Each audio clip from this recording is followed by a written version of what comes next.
સર્વને જય સ્વામિનારાયણ। શ્રી હરિએ શ્રી ગોપાળાનંદ સ્વામીનો મહિમા કહ્યો। આ વાત દુર્ગાપુર મહાત્મ્ય ગ્રંથમાં અધ્યાય 83માં લખી છે।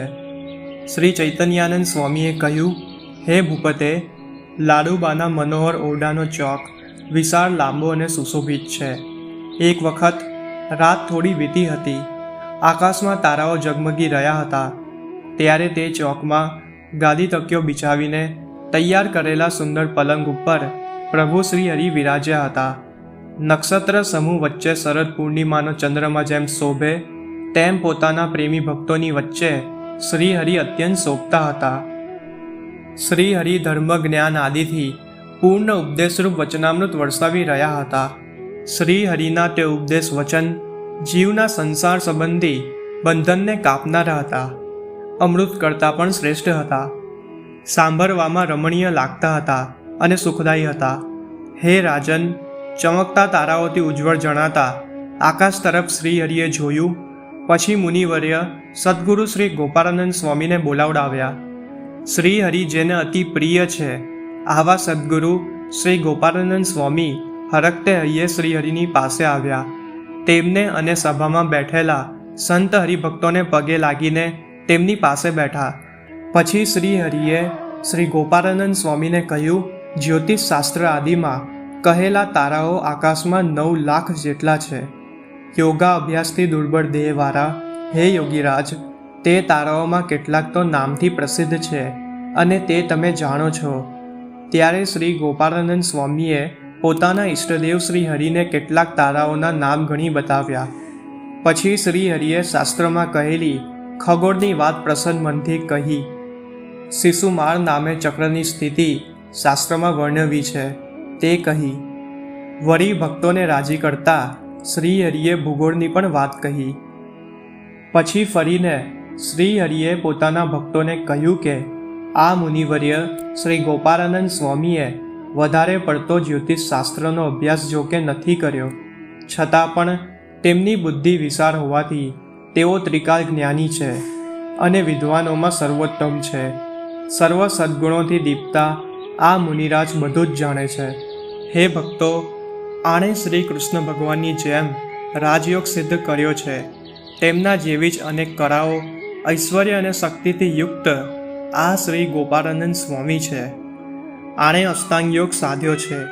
યોગના પારંગત વિદ્વાનોમાં આ સ્વામી સર્વોત્તમ છે, સમગ્ર સાધુઓમાં પણ શ્રેષ્ઠ છે અને હંમેશા મારા સ્વરૂપને સાક્ષાત અનુભવી રહ્યા છે। શરણે આવેલા મુમુક્ષુઓને આ સમાધિ કરાવે છે। એમને માયાનું કોઈ આવરણ નડતું નથી, તેથી મારા પ્રિય વાલા છે અને તેમના સંકલ્પ સત્ય સફળ થાય છે। તેઓ ભૂમિ ઉપર સદ્ગુણોને લીધે મહાન છે, યોગની સિદ્ધિઓને લીધે વિખ્યાત છે અને મારી આજ્ઞાઓનું પાલન કરવું તથા પાલન કરાવવું તેમાં તેઓ અતિ નિપુણ છે।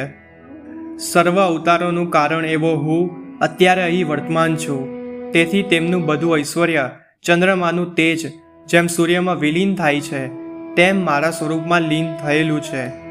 તેથી બુદ્ધિશાળી આશ્રિતો તમે સહુ મને મુખ્યપણે માનો છો, પણ આ સંતવર્યને ભગવાનપણે નથી માનતા।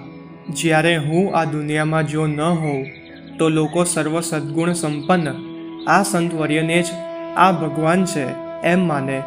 તે વખતે અતિશય મોટા આ સ્વામીને જ લોકો મને પૂજે તેમ પૂજે અને આ સ્વામી મારી જેમ જ હજારો લોકોનો મોક્ષ પણ કરે।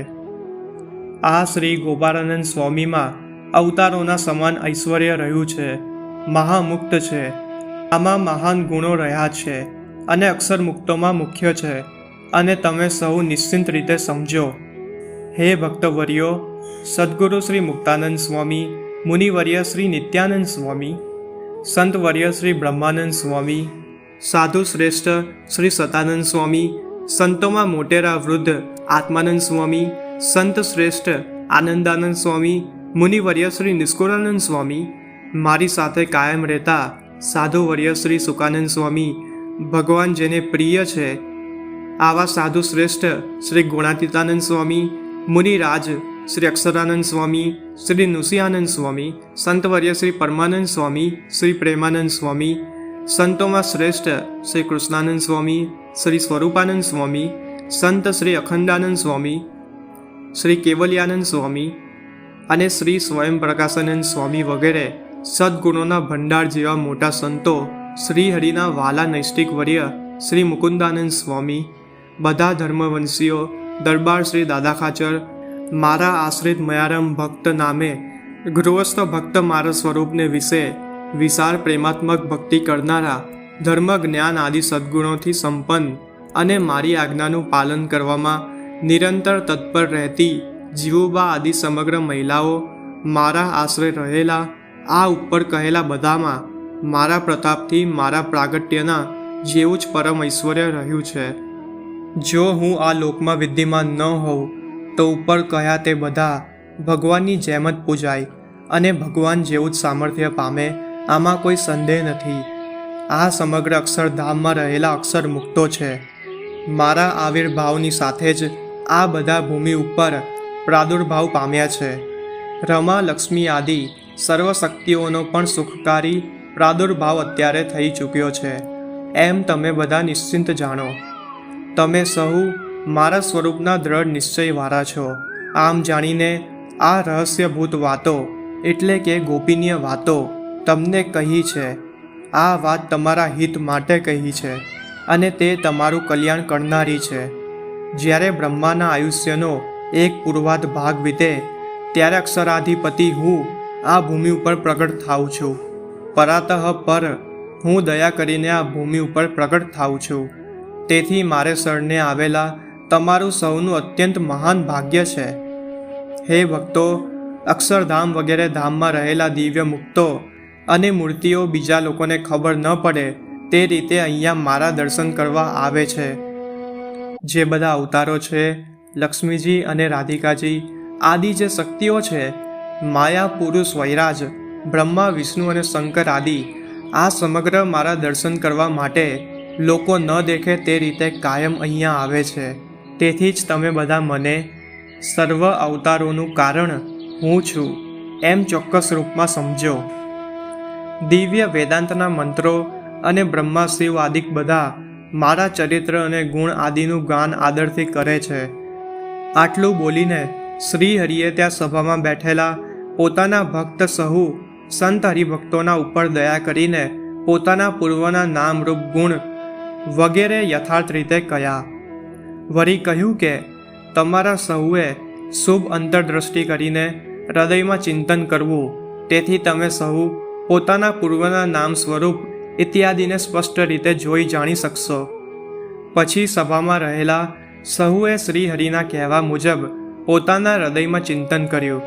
તેથી સૌને પોતાના પ્રાચીન સ્વરૂપ વગેરેનો અનુભવ થયો અને તેથી સૌને ઘણો જ આનંદ થયો. હે નરપતે, શ્રી હરિ મહાન સમર્થ છે અને દયાળુ છે. તે મહાન આશ્ચર્યકારી વિવિધ ચરિત્રોથી અને સુંદર વચનરૂપી અમૃતથી, જેમ ચંદ્રમા અમૃત ભીના કિરણોથી સર્વ ઔષધિઓનું પોષણ કરે છે, તેમ પોતાના ભક્તજનોનું પાલન પોષણ કરતા હતા. તો આ હતો અદ્ભુત પ્રસંગ. આવા અનેક પ્રસંગ છે જેમાં મહારાજે ગોપાળાનંદ સ્વામીનો મહિમા કહ્યો છે અને પ્રત્યેક નંદ સંતોનો પણ મહિમા કહેલો છે, જે આગળ જતાં મૂકવામાં આવશે. જો આ વિડીયો ગમ્યો હોય તો લાઈક કરજો, ચેનલને સબસ્ક્રાઈબ કરજો અને નોટિફિકેશન બેલ ઓન કરી દેજો, જેથી તમને ભવિષ્યમાં જે વિડીયો મૂકવામાં આવે તે પ્રાપ્ત થાય. અને સાથે સાથે આ વિડીયોને શેર કરજો, જેથી સૌ હરિભક્તોને આ પ્રસંગના દર્શન થાય.